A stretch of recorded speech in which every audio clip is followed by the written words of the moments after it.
Une tortue en running.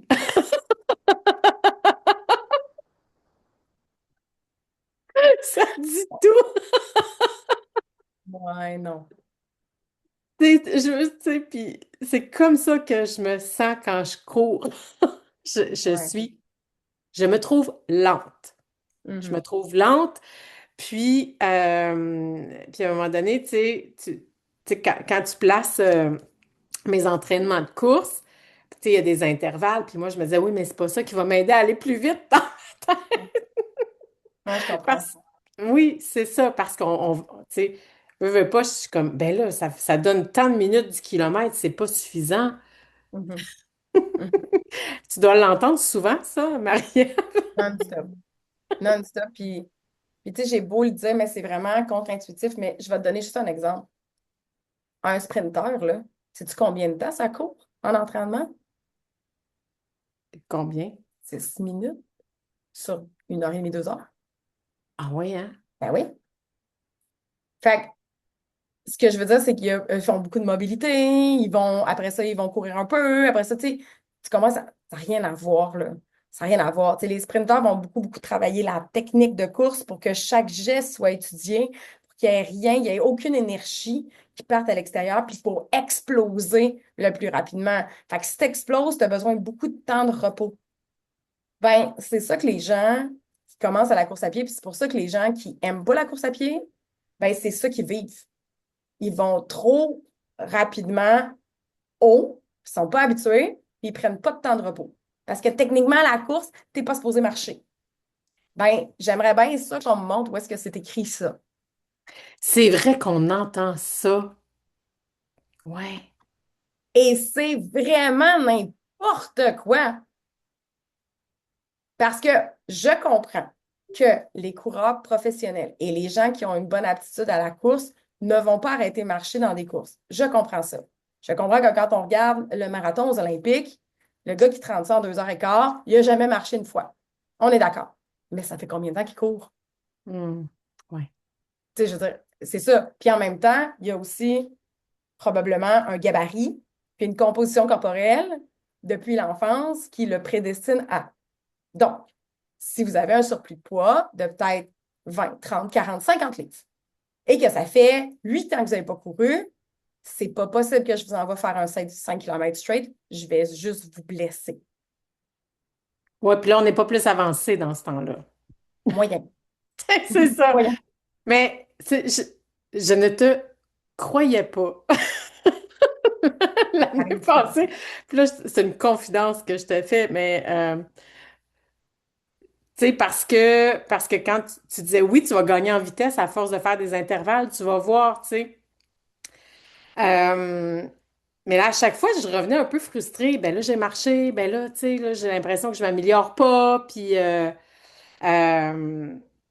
puis à un moment donné, tu sais, j'ai fait OK, Sonia, là, continue, fais juste pas te poser de questions, continue, continue, continue.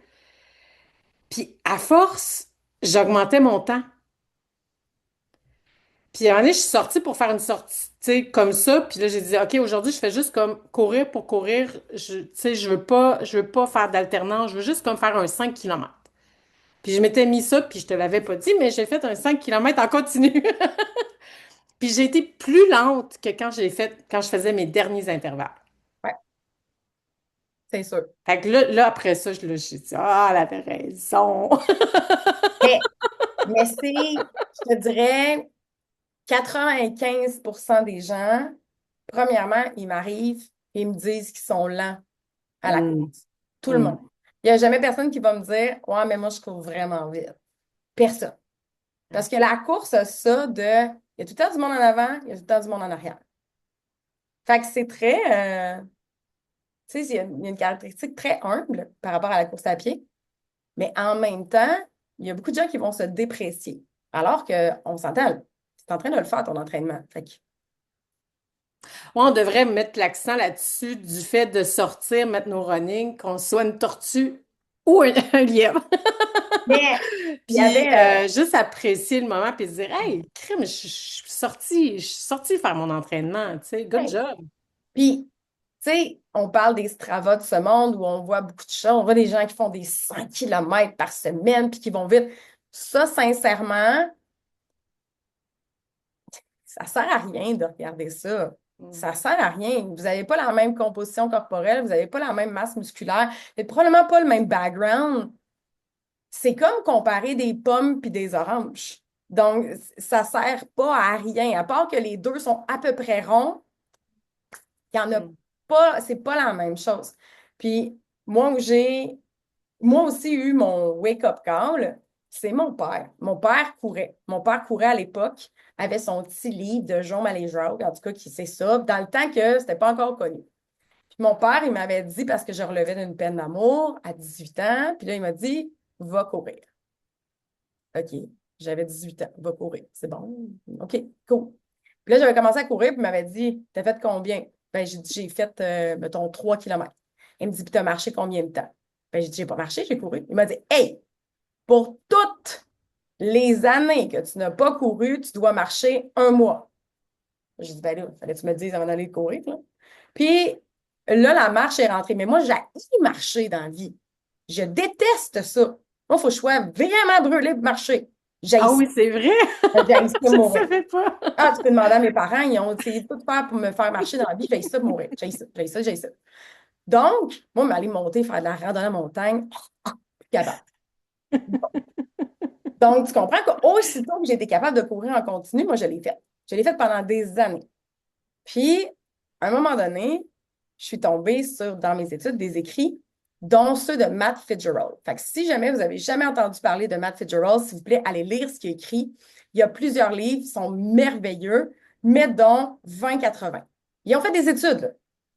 Quand tu passes 20% de ton entraînement dans ta zone rouge, ça c'est 4-5, Z4-5, puis tu passes le restant de ton entraînement dans la zone 2, vraiment la zone 2, celle qui ne te crée pas d'endorphine, celle qui est vraiment bien relax. Fait que pour plusieurs personnes, c'est de la marche. Mm. Tu comprends?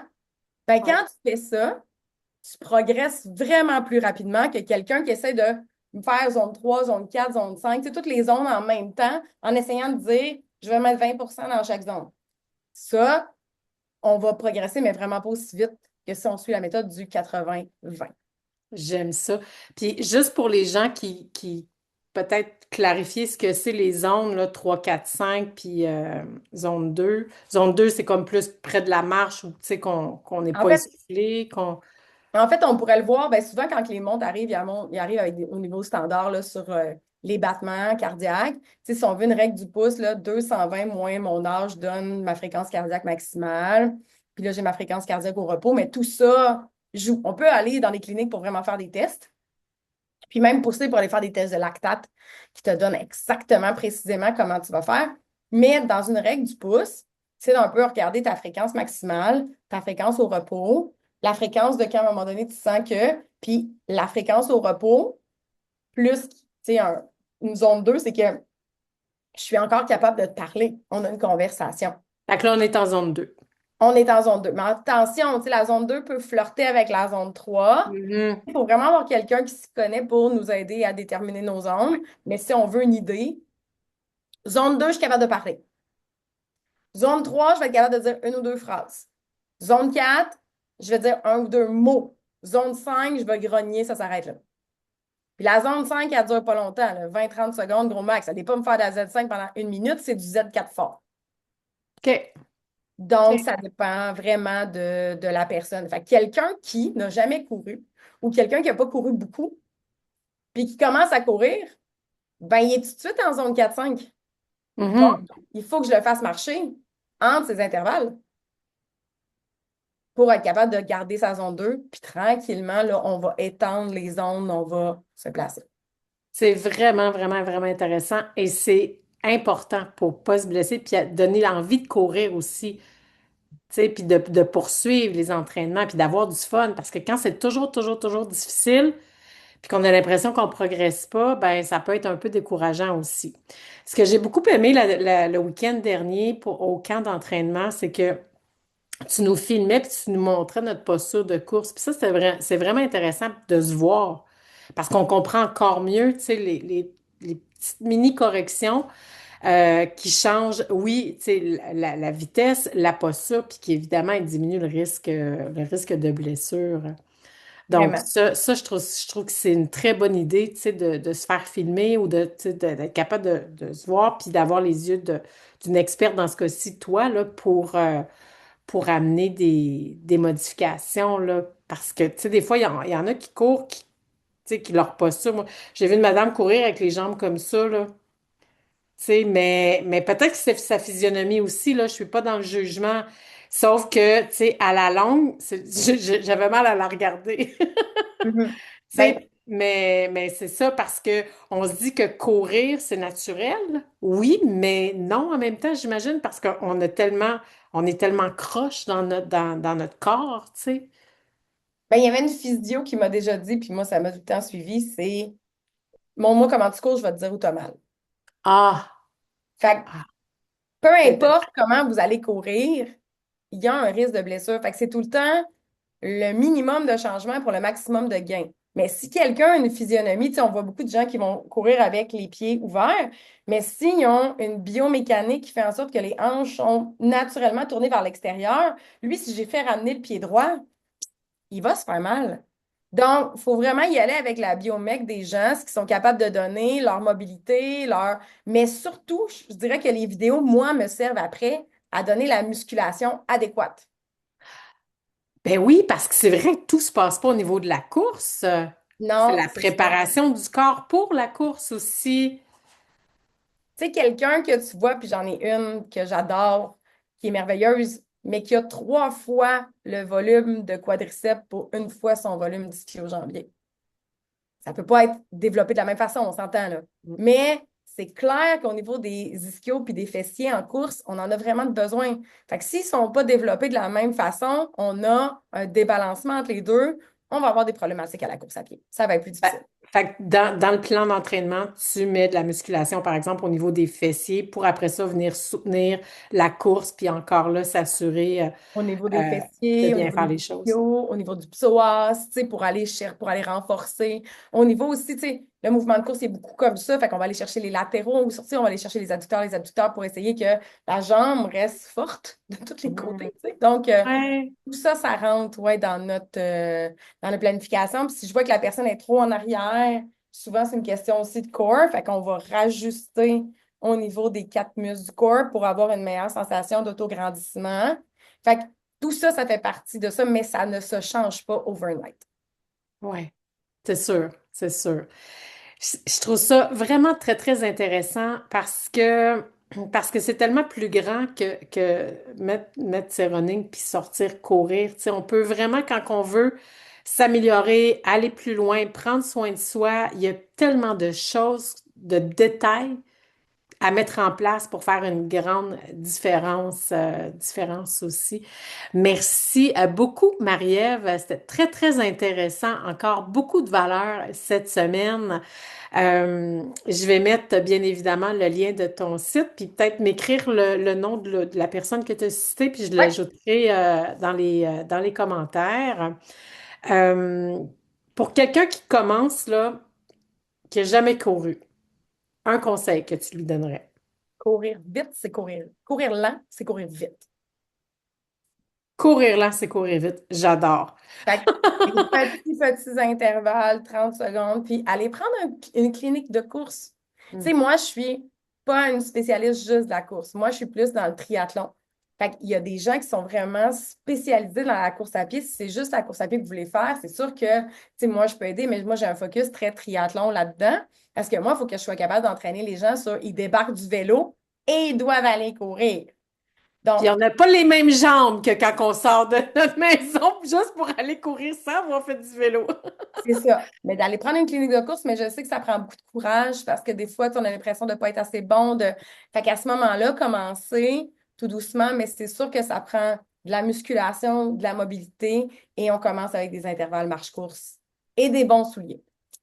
Ah oui, c'est sûr, être bien chaussé est important aussi.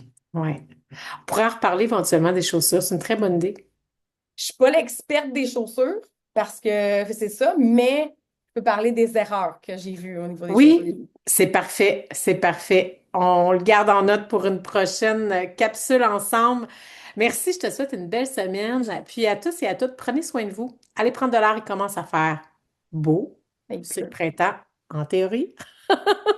Mais on s'habille, on va marcher et où on va courir et on continue ben, à mettre la santé au menu.